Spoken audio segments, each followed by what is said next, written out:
My name is Ethan Fisher. I'm originally from North Carolina and I've been living on the Emerald Coast for 11 years now. I've been surfing for about 4 years. The hardest thing about surfing is the lack of surf. It's very inconsistent, so you don't get a lot of repetitions with inconsistency waves. So it's very seasonal here.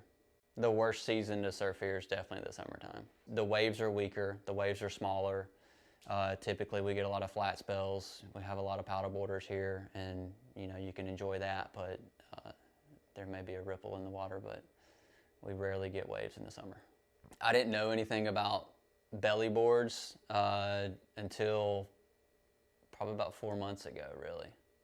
Very new. So they're really big in the United Kingdom area. They've been around for almost 100 years. People have been making these boards through just plywood, and they'll cut out the shape, bend the nose a little bit through a steaming and a bending process, and seal the board up, take it out into the waves. It's almost like a boogie board. If you're familiar with like a hand plane, it's kind of like that, but for your whole body. There's a lot of different surf crafts that I had done research on throughout the years. I have built a couple hollow wooden surfboards, and it's kind of led me down this path of different surf craft. And that's when I came across belly boards and realizing that for the waves that we get here, they're weaker, they're mushier. It's just something where you can still go out in the surf and slide around and have fun. They're for anybody, really, from kids to people my age to grandparents, to anybody that wants to really go out and have fun in the surf. You can ride them just how they are, or you can throw on a pair of swim fins. You can ride it in heavier surf, you can ride it in weaker surf. They're really for about any kind of wave. It does have a maximum limit capability, I'd say, because I don't build these with any leash or anything. They don't have any flotation, really. The boards float themselves, but they're not going to float a human being.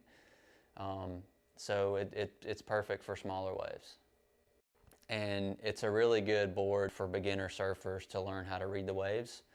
So if you're standing, in waist deep water, you hold the board out, you kind of wedge it at your hip area, and you just ride it in like a boogie board. Except a boogie board, you sit on top of the water, and this you're kind of down in the water. You're able to plane a little bit better, and you can still turn the boards with ease. There's a couple different companies that I've found and kind of modeled my practice after. The methods that I use to build these boards are the same methods that they've been doing for almost 100 years. And it's basically, I'll take a sheet of marine grade plywood. There's a couple different variations to that. And I will soak and steam the nose end of the board for a few hours, put it in a bending rack that I made to get that nose rocker into the board. I'll keep the board in the bending rack until the board dries completely, and then from there I will do any final sanding, branding, painting, and then the final sealing of varnishing the board. Yeah, if anyone would be interested in purchasing one, I don't have a website right now, but I do have an Instagram account just at Pelly Boards. Very low one-man operation right now, but yeah, I don't know. I just kind of do this for fun, so.